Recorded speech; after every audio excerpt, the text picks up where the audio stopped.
Hello नमस्कार दोस्तों। Welcome to UPSC समाचार। आज हम 17 मई के द हिंदू न्यूज़पेपर की 5 इंपॉर्टेंट न्यूज़ को डिस्कस करने वाले हैं जो हमारे यूपीएससी के प्री और मेंस पॉइंट ऑफ व्यू से रेलेवेंट हैं। इन टॉप 5 न्यूज़ के अलावा हम एक एडिटोरियल न्यूज़ को भी डिस्कस करेंगे और चलते चलते हम एक फाइनली मैप से जुड़ी हुई न्यूज़ को भी डिस्कस करने वाले हैं। जो टॉप 5 न्यूज़ हैं और जो एडिटोरियल डिस्कशन हम डिस्कस करने वाले हैं उसके बारे में ब्रीफली हम देख लेते हैं। जो फर्स्ट न्यूज़ रहेगी हमारी वो Indian polity and internal security से जुड़ी होगी, जिसमें हम एनफोर्समेंट डायरेक्टरेट और पीएमएलए एक्ट के तहत जो उसकी अरेस्ट एंड डिटेंशन की पावर्स हैं उनको डिस्कस करने वाले हैं। उसके बाद फिर हम नेक्स्ट टॉपिक जो डिस्कस करेंगे वो हमारे जीएस पेपर 2 इंटरनेशनल रिलेशन से जुड़ा है, जिसमें इंडिया एंड ब्रिक्स से जुड़ी हुई एक इंफॉर्मेशन जो आई है उसको हम डिस्कस करेंगे। उसके बाद हम इंडियन कॉन्स्टिट्यूशन से जुड़ी हुई एक न्यूज है जो कि राइट टू प्रॉपर्टी से जुड़ी है, उसको हम डिस्कस करेंगे। पेज नंबर 10 में जो आज के जो न्यूज़पेपर हैं उसके अंदर हमारे लिए जो इंपॉर्टेंट इन्फॉर्मेशन जो है वो है इलेक्शन कमीशन से जुड़ी हुई। किसी भी पॉलिटिकल पार्टी को रजिस्टर या डी रजिस्टर करना हो तो उसके रिगार्डिंग इलेक्शन कमीशन के पास क्या पावर है। और उसके साथ साथ हम प्रीलिम्स के पॉइंट ऑफ व्यू से 17 में आज के डे की क्या रेलेवेंस है। आज का day world telecommunication and information society day के तौर पे सेलिब्रेट किया जाता है, तो उसको भी हम डिस्कस करेंगे। एक्चुअली ये अपने आप में कई बार ये लग सकता है कि 17 में इतने सारे डेज को हम क्यों डिस्कस करने हैं, क्योंकि लास्ट ईयर भी यूपीएससी के प्रीलिम्स में ऐसा क्वेश्चन पूछा गया था, तो इसलिए हम इसको आज डिस्कस करने वाले हैं। उसके साथ साथ आज हम एडिटोरियल एनालिसिस में सोशल जस्टिस और हेल्थ से जुड़ा एक मुद्दा डिस्कस करेंगे। ये हमारा non communicable disease specially hypertension से जुड़ा हुआ मुद्दा है, और कोविशील्ड से जुड़ा हुआ मुद्दा भी, इसको हम देखें कैसे इंटर रिलेटेड है। और फाइनली हम मैप के अंदर हमारा physical division of South America को डिस्कस करने वाले हैं। Okay, before discussion I welcome you all to Dr. Amit IS Academy. My name is Satish. 2 times I appeared in the HCS interview and I qualified in NET JRF in geography, and now I am a faculty at Dr. Amit IS Academy. So I welcome you all, and now let us start our discussion. So first news is Indian polity and constitution and internal security. In this news supreme court ने अभी हाल ही में ये बोला है कि ED enforcement director की जो power है अरेस्ट की, वो उसको लिमिट किया है। उसको लिमिट कैसे किया है? अभी तक क्या होता था कि एनफोर्समेंट डायरेक्टर किसी भी व्यक्ति को जब समन करती थी बुलाने के लिए, पूछताछ करने के लिए, तो ईडी उस व्यक्ति को अरेस्ट कर लेती थी। अब सुप्रीम कोर्ट ने बोला कि if ED wants to arrest somebody while summoning, they have to take return they have to take the permission from the special courts under the PMLA act. अब ईडी किसी भी व्यक्ति को अरेस्ट करने से पहले अलग से परमिशन लेगी स्पेशल कोर्ट से। अब इससे क्या रिलीफ मिलेगा? जो व्यक्ति पूछताछ के लिए बुलाया जा रहा है उसको अब ये डर नहीं रहेगा कि उसको पूछताछ के दौरान ही अरेस्ट कर लिया जाएगा, तो ये अपने आप में काफी रिलीफ है। और ये वाली न्यूज रेलेवेंट हो जाती है। हाल ही में ईडी से जुड़े हुए मुद्दे सुप्रीम कोर्ट में चल रहे थे, खास करके अरविंद केजरीवाल जो दिल्ली के सीएम हैं उनको अभी बेल पे वो बाहर आए हैं इलेक्शन कैंपेन के लिए, तो उस पॉइंट ऑफ व्यू से ये न्यूज इंपॉर्टेंट है। उसके अलावा अगर हम अपने एग्जाम के पॉइंट ऑफ व्यू से देखें तो ईडी के बारे में हमें कुछ जानकारी होनी चाहिए। ईडी एनफोर्समेंट डायरेक्टरेट ये 1956 में ही एस्टेब्लिश हो गई थी ऑर्गेनाइजेशन, और 1957 में इसका नोमेनक्लेचर चेंज हो गए एनफोर्समेंट डायरेक्टरेट हो गया था। और एनफोर्समेंट डायरेक्टरेट जो हमारी ऑर्गेनाइजेशन है ये मिनिस्ट्री ऑफ फाइनेंस में डिपार्टमेंट ऑफ रेवेन्यू के तहत आती है। अगर हम इसके ऑब्जेक्टिव्स और फंक्शंस के बारे में बात करें तो ईडी का मेन फंक्शन हमारा इकोनॉमिक क्राइम्स के बारे में फाइट करना है, उन इकोनॉमिक क्राइम्स को फाइंड आउट करना और उन व्यक्तियों को पनिशमेंट दिलवाना है। और अगर हम ईडी का ऑब्जेक्टिव डिफरेंट एक्ट्स के तहत देखें तो ईडी मेनली 3 मेजर जो एक्ट है हमारे उनके बारे में डील करती है, FEMA act, PMLA act and FEO act. और पीएमएलए एक्ट ये काफी चर्चा में रहता है। चर्चा में प्रेजेंट टाइम इसलिए भी क्योंकि पीएमएलए एक्ट को 2012 में अमेंड किया गया, उसको काफी स्ट्रिंजेंट कर दिया गया। इस एक्ट के स्ट्रिंजेंट होने की वजह से अब बेल वगैरह मिलना काफी मुश्किल हो गया है। और उसी केस के उसी चीज को मद्देनजर रखते हुए सुप्रीम कोर्ट ने अभी पीएमएलए एक्ट के अंदर कुछ रिलैक्सेशंस दी हैं, और ताकि ईडी की कुछ पावर्स को कम किया जाए कि वो अपने आप में कैसे किसी व्यक्ति को अरेस्ट कर सकती है और कैसे कोई व्यक्ति बेल के लिए अप्लाई कर सकता है। एक्चुअली अगर हम इस न्यूज को प्रीलिम्स के पॉइंट ऑफ व्यू से देखें तो ये डील करती है अपनी fundamental right article 22 protection against arrest and detention. So this was about enforcement directorate and it's power regarding arrest and detention. अगर हम नेक्स्ट न्यूज पे चलें तो हमारी नेक्स्ट न्यूज है इंटरनेशनल रिलेशन से जुड़ी हुई। इंटरनेशनल रिलेशंस में अभी क्या हो रहा है कि यूक्रेन के अंदर जो क्राइसिस है, यूक्रेन के क्राइसिस को डील करने के लिए इंटरनेशनल लेवल पे Switzerland and different organisations they want to make a peace deal. उस पीस डील को लेते हुए एंटायर वर्ल्ड के जो डिफरेंट नेशंस हैं उनसे बातचीत कर रहे हैं, नेगोशिएशंस कर रहे हैं, ताकि एक प्रॉपर कंसेंसस डेवलप किया जाए वर्ल्ड वाइड। इसी चीज को लेते हुए इंडिया को भी उन्होंने एक मेजर पार्टनर के तौर पे कंसिडर किया है, specially being a member of brick nation, क्योंकि इंडिया एक ब्रिक्स का मेंबर है और ब्रिक्स अपने आप में एक काफी स्ट्रॉन्ग इन्फ्लुएंशियल ऑर्गेनाइजेशन है। तो इस वजह से इंडिया को भी इस ऑर्गेनाइजेशन का मेंबर होने के तहत कंसिडर किया जा रहा है। अगर हम ब्रिक्स के बारे में देखें तो ब्रिक्स जो टर्म है ये कॉइन की गई थी जिम ओ नेल ने 2001 के अंदर। ब्रिक्स अपने आप में बाद में साउथ अमेरिका ने जब ब्रिक्स को ज्वाइन किया था तब ये ब्रिक्स बन गया था, उससे पहले ब्रिक होता था।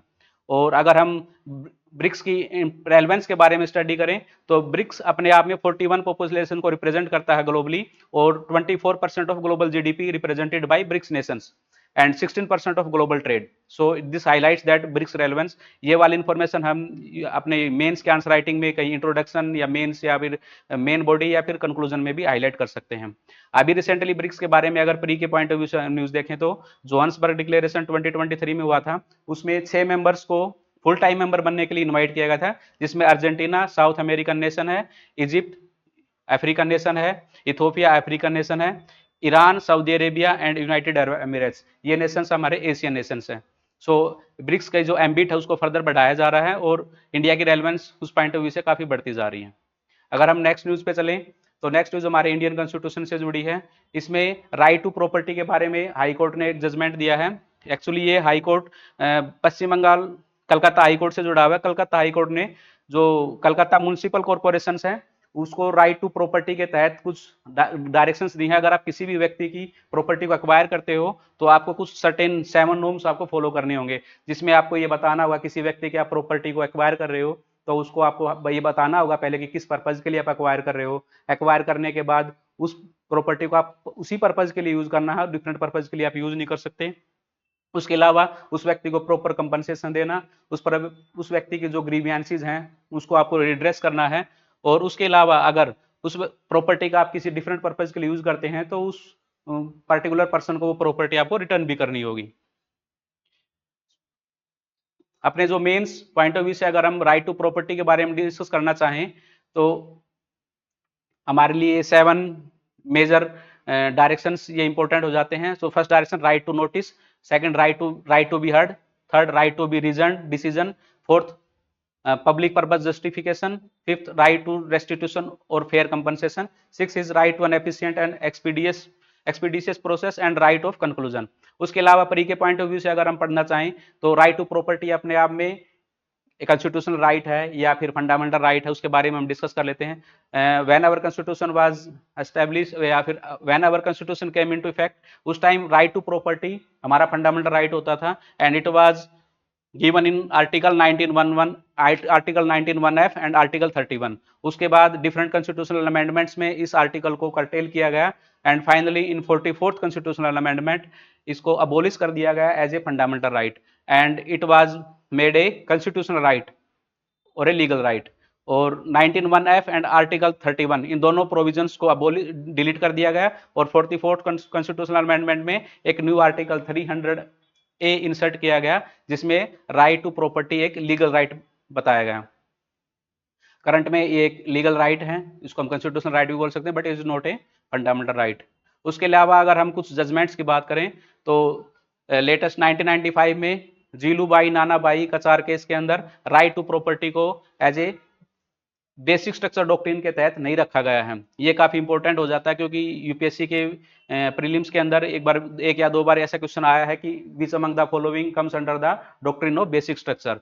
तो right to property doctrine of basic structure के तहत नहीं आता है और डॉक्ट्रिन ऑफ बेसिक स्ट्रक्चर हमारी कॉन्स्टिट्यूशन के अंदर केशवानंदा भारती केस के तहत केशवानंदा भारती केस के अंदर हाईलाइट की गई थी सुप्रीम कोर्ट के द्वारा। उसके अलावा मिंदेरवा मिल केस और AK गोपालन केस है, इनको आप देख सकते हो अपनी फर्दर जानकारी को ऐड ऑन करने के लिए। नेक्स्ट न्यूज हमारी है election commission and political party से जुड़ी हुई है। इस न्यूज के अंदर एक्चुअली सुप्रीम कोर्ट ने हाईलाइट किया गया है कि किसी भी पॉलिटिकल पार्टीज को इलेक्शन कमीशन रजिस्टर तो कर सकता है लेकिन उसके पास उस पॉलिटिकल पार्टी को डी रजिस्टर करने की पावर नहीं है। एंड इसके इश्यूज क्या हैं, एक्चुअली हम इसको डिस्कस करने वाले हैं। अगर किसी भी व्यक्ति को या किसी भी पॉलिटिकल पार्टीज को इलेक्शन में पार्टिसिपेट करना है तो सबसे पहले उस पॉलिटिकल पार्टी को रजिस्टर करना होता है इलेक्शन कमीशन के यहाँ। इलेक्शन कमीशन के यहाँ रजिस्टर करने के बाद ही वो पॉलिटिकल पार्टी इलेक्शंस में पार्टिसिपेट कर सकती है। और इलेक्शन कमीशन के यहाँ रजिस्ट्रेशन करने के बाद उस पॉलिटिकल पार्टी को कुछ बेनिफिट्स दिए जाते हैं, जैसे कि उसको टैक्स एग्जम्पशन दिए जाते हैं। जो भी उस पॉलिटिकल पार्टी के पास डोनेशंस आएंगे उसके अंदर उसको टैक्स रिबेट मिलेंगे, टैक्स की छूट मिलेगी। उसके अलावा उस पॉलिटिकल पार्टी को कुछ सिंबल्स असाइन किए जाएंगे। सिंबल्स के अलावा उसको स्टार कंपेनर वगैरह के खर्चे वगैरह को वहन करने की भी पावर दी जाती है, या फिर उसको फैसिलिटी प्रोवाइड की जाती है। तो अभी इशू क्या आ रहा है, जो भी रजिस्टर्ड पॉलिटिकल पार्टीज उसमें से 33% ऐसी पॉलिटिकल पार्टीज हैं जिन्होंने कभी इलेक्शंस में पार्टिसिपेट ही नहीं किया। They just register themselves with election commission but they do not participate in elections. So ये हाईलाइट करता है कि 33% या फिर मेजर काफी पॉलिटिकल पार्टीज ऐसी हैं जो मनी लॉन्ड्रिंग करने के लिए या फिर इलेक्शन कमीशन के तहत जो उनको बेनिफिट मिले हैं, टैक्स एग्जम्पशंस, उनको बेनिफिट करने के लिए ही वो अपने आप को वहां पॉलिटिकल पार्टीज के तौर पे रजिस्टर करती हैं। यही इश्यू सुप्रीम कोर्ट ने हाईलाइट किया था Indian national Congress versus Indian institute of social welfare and others 2002 के अंदर इस इशू को हाईलाइट किया था। एक्चुअली इलेक्शन कमीशन को डी रजिस्टर क्यों नहीं कर पा रही है, यही मुद्दा अपना रिप्रेजेंटेशन ऑफ पीपल एक्ट के तहत हमारे को डिस्कस करने को देखने को मिलता है। एक्चुअली क्या है कि रिप्रेजेंटेशन ऑफ पीपल एक्ट के अंदर इलेक्शन कमीशन को ये पावर ही नहीं दी गई है कि किसी भी पॉलिटिकल पार्टी को वो डी रजिस्टर कर सकता है। इस चीज को लेकर इलेक्शन कमीशन ने भी 2016 में बोला है कि इलेक्शन कमीशन को ये पावर दी जानी चाहिए under the representation of people act to deregister any political party. So this was about representation of people act, election commission and electoral reforms. Electoral reform से जुड़ा हुआ अगर हमारे पास कोई भी क्वेश्चन आता है मेंस में तो उसमें हम registration and D registration of political parties उसको भी हाईलाइट कर सकते हैं। अभी रिसेंट में वन नेशन वन इलेक्शन की बात चली रही है, वो भी अपने आप में काफ़ी हॉट इश्यू है। उसके अलावा हमारी नेक्स्ट न्यूज़ है world telecommunication and information society day. Actually 17 मई को world telecommunication and information society day के तौर पे सेलिब्रेट किया जाता है। और इस साल की जो थीम है हमारी digital innovation for sustainable development. Digital innovation for sustainable development, ये अपने आप में काफ़ी अच्छा फ्रेज है, इसको हम अपनी मेंस के अंदर किसी भी आंसर के अंदर यूज कर सकते हैं। Actually world telecommunication information society ये हाईलाइट करती है कि टेलीकम्युनिकेशन का हमारी सोसाइटी के अंदर क्या रोल रहा है। और ये 1865 में टेलीग्राफ कन्वेंशन हुई थी अपनी, उसके बाद फिर फर्दर इवोल्यूशन होते होते यूनाइटेड नेशन की एक स्पेशलाइज्ड एजेंसी के तौर पे वर्ल्ड टेलीकम्युनिकेशन यूनियन एस्टेब्लिश हुई और इंडिया भी इसका एक मेंबर है। ये दो इंफॉर्मेशन हमारे को प्री के पॉइंट ऑफ व्यू से पता होनी चाहिए कि it is a United Nation specialised agency, India is a part of that, active member of that organisation, and 17th May is celebrated as a world telecommunication and information society day. उसके अलावा digital innovation for sustainable development, इसको आप use कर सकते हो mains के अंदर as a phrase. Next news हमारी एडिटोरियल एनालिसिस से जुड़ी है। एडिटोरियल एनालिसिस में आज हम नॉन कम्युनिकेबल डिजीज के बारे में डिस्कस करने वाले हैं। जो health advice to take with no pinch of salt, ये अपने आप में एक फ्रेज यूज किया गया है यहाँ पे। इसके अंदर बोला गया है कि take it with no pinch of salt, means it is a sarcastic way. Usually हम किसी भी न्यूज के बारे में बताते हैं कि take it with a pinch of salt, but यहाँ बोला गया है do not take it with a pinch of salt. Actually ये डिस्कस कर रहे हैं हमारे हाइपरटेंशन के बारे में। अभी रिसेंटली कोविशील्ड वैक्सीन के बारे में, जिसकी जो मैन्युफैक्चर एस्ट्राजेनेका, उसने ये इन्फॉर्मेशन सबमिट की है कोर्ट में कि कोविशील्ड की वैक्सीन लेने की वजह से बहुत सारे लोगों को हार्ट अटैक आ सकता है, ब्लड क्लोटिंग हो सकती है। तो उसी चीज को लेते हुए ये वाली न्यूज ये वाली जो न्यूज है ये इंपॉर्टेंट है हो जाती है हमारी। तो इस न्यूज को लेकर हाइपरटेंशन के बारे में हम पढ़ते हैं। हाइपरटेंशन के बारे में ये बोला जाता है कि it is A called silent killer. तो साइलेंट किलर क्यों बोला जाता है? Because it is asymptomatic in nature. किसी व्यक्ति को हाइपरटेंशन है या नहीं, ये उस व्यक्ति को पता ही नहीं चलता है कि उसको हाइपरटेंशन, अनटिल अनलेस वो अपना routine checkup, routine BP measure करता रहे। उसके अलावा अगर हाइपरटेंशन की ग्रेविटी को हमें समझना है तो हमें समझना होगा कि इंडिया के अंदर हाइपरटेंशन के जो केसेस हैं that exceeds the that of diabetes by 3-fold। India के अंदर डायबिटीज वर्ल्ड के अंदर सबसे ज्यादा है, डायबिटीज के केसेस इंडिया के अंदर सबसे ज्यादा हैं। उसमें से भी डायबिटीज से भी 3 गुना ज्यादा केसेस किसके? हमारे हाइपरटेंशन के। So we can understand the gravity of the issue. और हाइपरटेंशन की वजह से क्या रहता है? हाइपरटेंशन की वजह से कार्डियोवास्कुलर डिजीज भी व्यक्ति को होते हैं। और अगर हाइपरटेंशन को अगर हमें कंट्रोल करना है तो उसके लिए सबसे पहले हमें क्या करना पड़ेगा? We have to limit the salt intake in our food. और उसके अलावा हमें लाइफस्टाइल ऐसी मेंटेन करनी होगी जिसमें रूटीन में हम एक्सरसाइज करें, कुछ फिजिकल एक्टिविटी करें, और सोशलाइजेशन इन द सोसाइटी करना भी अपने आप में हाइपरटेंशन को काफी हद तक कंट्रोल करता है। तो हाइपरटेंशन को कंट्रोल करने के साथ साथ हमें इसको रेगुलरली बीपी चेकअप वगैरह, हमें बीपी चेकअप से हम इसको हाइपरटेंशन की प्रॉब्लम को जान सकते हैं किसी व्यक्ति को हाइपरटेंशन है या नहीं है। उसके अलावा नॉन कम्युनिकेबल डिजीज के बारे में अगर हम पढ़ना चाहें तो नॉन कम्युनिकेबल डिजीज अपने आप में मेंस के पॉइंट ऑफ व्यू से काफी इंपॉर्टेंट न्यूज बन जाती है। तो नॉन कम्युनिकेबल डिजीज से रिगार्डिंग कुछ हमारे फैक्ट्स हैं, उसको हम देख लेते हैं एक बार। नॉन कम्युनिकेबल डिजीज के केस में वर्ल्ड के अंदर largest cases of non communicable disease कहाँ है? इंडिया में है। Second, total number of deaths in India में जितनी भी होती है उसका 66% नॉन कम्युनिकेबल डिजीज की वजह से होता है। अगर हम health sector as a overall बात करना चाहें तो हेल्थ सेक्टर में हमारी गवर्नमेंट और प्राइवेट सेक्टर दोनों की कंबाइंड जो स्पेंडिंग है दैट इज 3.2% ऑफ जीडीपी, और अगर हम सिर्फ गवर्नमेंट की बात करें तो 2.2% ऑफ जीडीपी, और हमारा टारगेट है 2.5% ऑफ जीडीपी। ऐसा देखने में लगता है कि हाँ हम अपने टारगेट के काफी नजदीक हैं, मगर लेकिन यहाँ पे एक कैच है, जो out of the pocket expenditure है इंडिया के अंदर दैट इज 50%, जो कि काफी बड़ी अमाउंट है। तो जो लोग ट्रीटमेंट के लिए जाते हैं तो उनकी जेब से जो मेडिसिन या अदर चीजों के लिए जो एक्सपेंडिचर होता है दैट इज 50%। तो उसी चीज को रिड्यूस करने के लिए, उसी चीज को टैकल करने के लिए government of India Ayushman Bharat योजना लेकर आई, जिसमें 5 लाख तक का हेल्थ इंश्योरेंस कवर किया जाता है। सो हम हाईलाइट कर सकते हैं कि इंडिया के अंदर हेल्थ से जुड़े हुए ये डाटा इनको प्री इंट्रोडक्शन, मेंस या बॉडी में, इंट्रोडक्शन में, बॉडी में या फिर कंक्लूजन में कहीं पे भी हाईलाइट कर सकते हैं। दूसरा हेल्थ का जो टॉपिक है उसको हम सस्टेनेबल डेवलपमेंट गोल 3 के थ्रू भी हाईलाइट कर सकते हैं। So this was about our editorial analysis. Finally हमारी मैप एंट्री के अंदर हम पढ़ेंगे physical divisions of South America. Physical divisions of South America में हम 3-4 मेन पॉइंट जो प्री के पॉइंट ऑफ व्यू से इंपॉर्टेंट उनको पढ़ने वाले हैं। उसमें से सबसे पहले लैनोज, सेल्वास, पेम्पाज, ग्रैंड चैको और पेम्पास, इन सबको स्टडी करने वाले हैं। लैनोज कहाँ है, पेम्पोज कहाँ है, कैम्पाज कहाँ है और ये क्या चीजें हैं, इनके बारे में हम डिस्कस कर लेते हैं एक बार briefly. This is the South America. South America में सबसे टॉप में इधर ये this is the Llanos. Llanos क्या है? ग्रास लैंड है। उसी के तरीके से कैम्पाज क्या है? ये भी ग्रास लैंड्स हैं। लैनोज और कैम्पोज ग्रास लैंड्स हैं, लेकिन ये ग्रास लैंड्स कैसे हैं? ये ट्रॉपिकल ग्रासलैंड्स हैं, सब ट्रॉपिकल ग्रासलैंड्स। उसके अलावा अमेजन रेन फॉरेस्ट है। अमेजन रेन फॉरेस्ट को हम क्या बोलते हैं? अमेजन रेन फॉरेस्ट को हम सेल्वास बोलते हैं। लैनोज एंड कैम्पोज, ये सेल्वास जो ट्रॉपिकल रेन फॉरेस्ट उसके नॉर्थ और साउथ में है।